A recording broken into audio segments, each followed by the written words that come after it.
Good morning, stupid. Welcome back to hashtag 360 stupid. We are stupid people asking you smart people simple questions. We are out here. Oh, by the way, I am king of stupid. Mic check. MICCCZECH as in the Republic. Welcome everybody. Welcome back.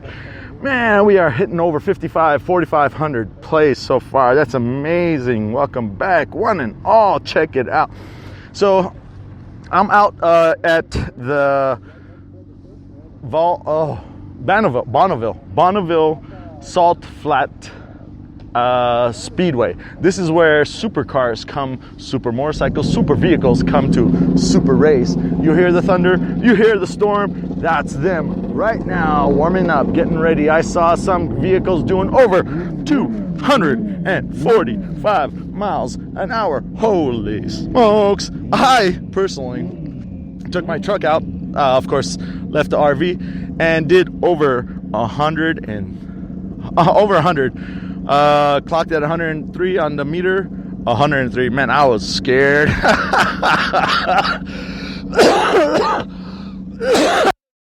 Out there are laughing because you think 103 is nothing.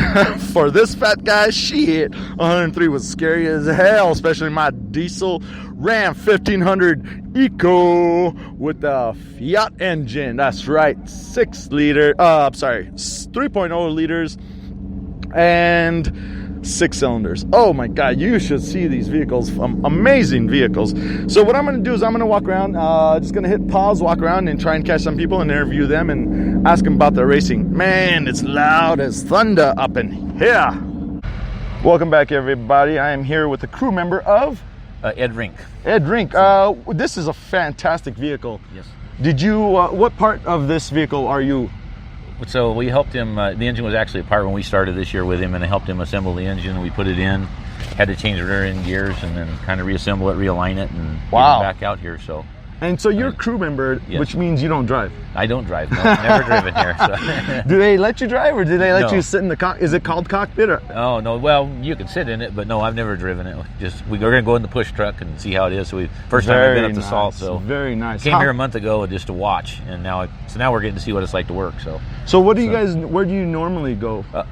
As far as testing, there's really no place you can test them because the gears are so high. I mean, you just have to push it to even get it running, So, because this is a 250 mile an hour car, he hopes to go 250 today. 250 miles. Have you ever? What's the fastest you've gone? Oh, maybe 130 in a hill climb car. Really?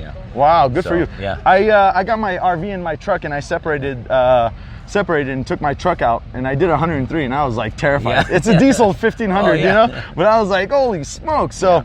There's just nowhere to run them car. You have to have 4, 5, 6 mile track. Maybe a time attack. How they do the time attack on airstrips, maybe, but they're usually 4 miles.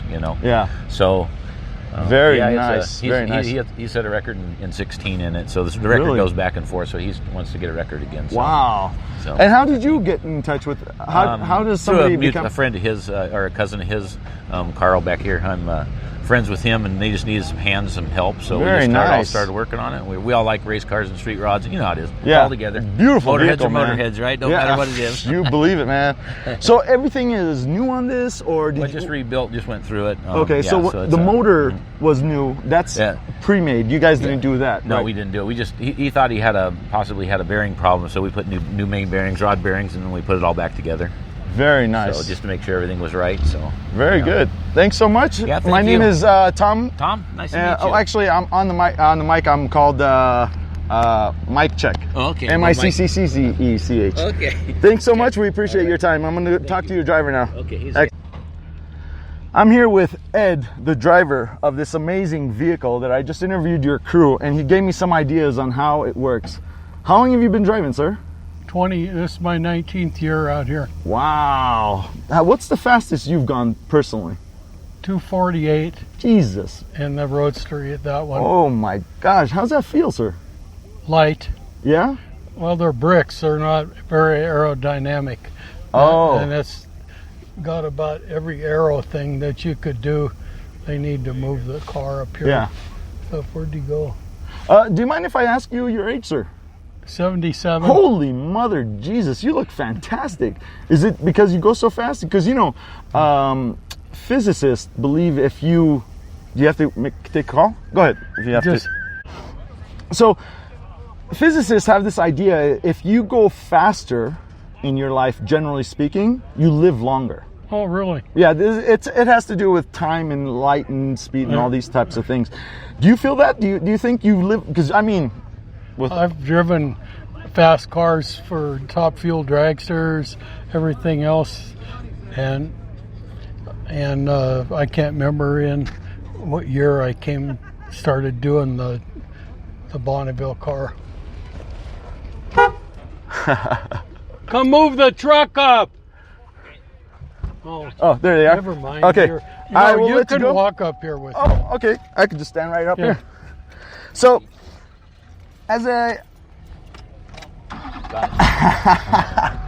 you guys are fantastic.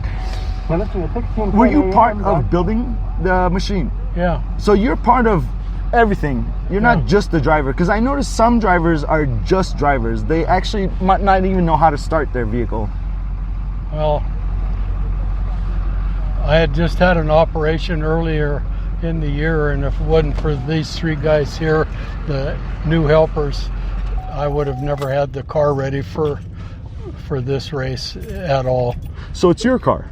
Yeah. And you build it, and you're part of every aspect of the vehicle? Pretty much, yeah. Wow. But these guys here they've become a big part of the. This is my wife. Oh, go for it. Paul and me second. You're a popular guy, sir. So how do you find yourself in something like this? How does one? Well, I'd raced about everything that I could race from the time I was from bicycles to motorcycles. So you've always been a steam demon. Is it called a steam demon, or what do you call fast people? Is there a term? Love of speed, I guess. Yeah? I don't know. That's fantastic. Anyway, and then I've raced sports cars for the little Formula Fords for about 5 years. And professionally? No, it's a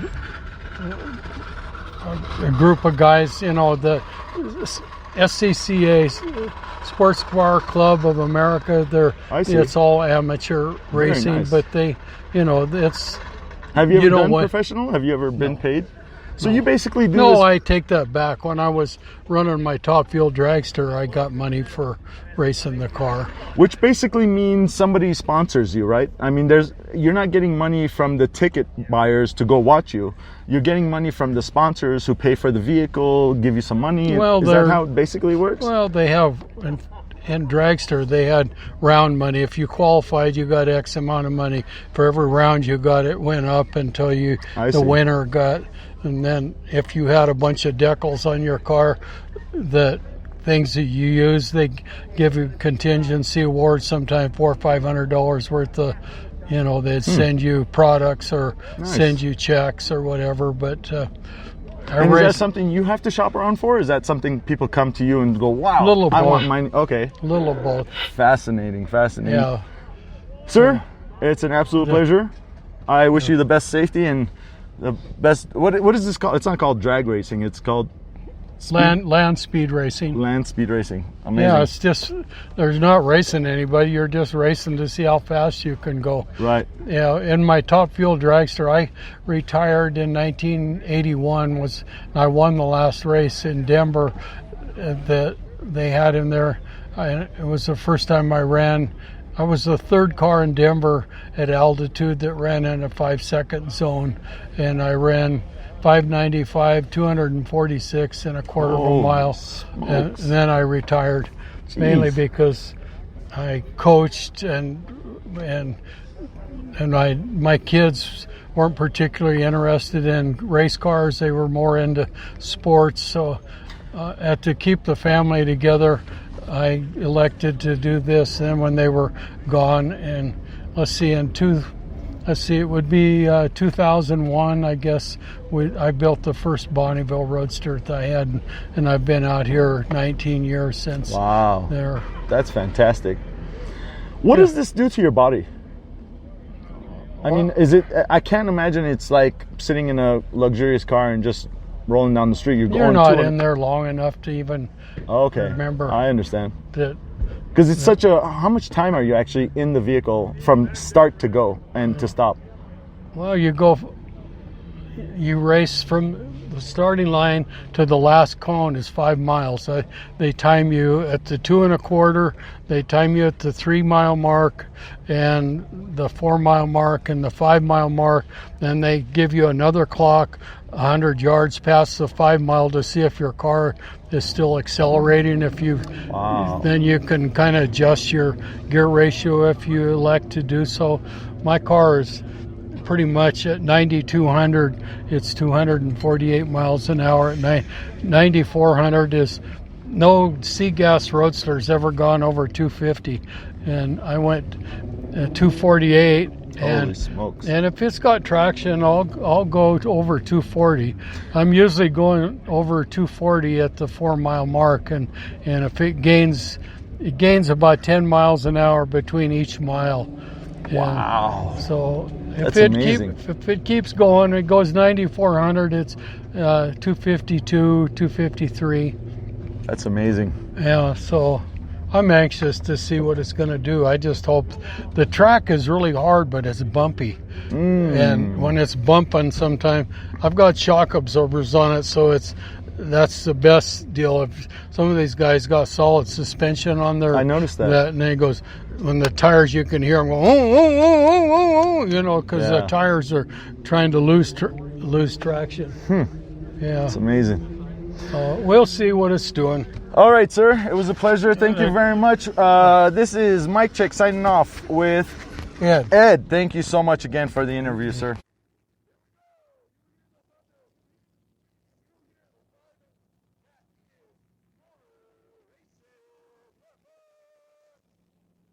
Yo, I got my headphones on and it's still thundering. You can actually feel the vibration of the motor exploding, the accelerator or gasoline or whatever fuel they're using.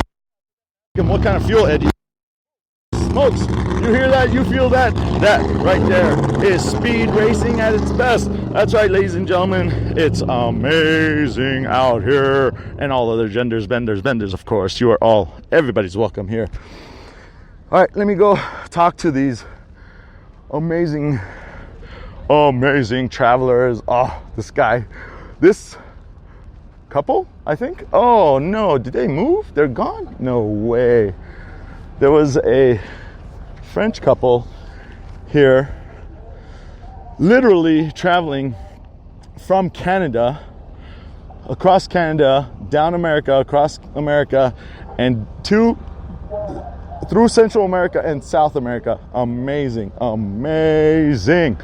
I don't see them now, so I'll try and catch them maybe at the finish line. I'm at the starter line. Yeah, I know, starter line, right? It's wild up in here. All right, I'm gonna hit the pause and try and find another person to interview here.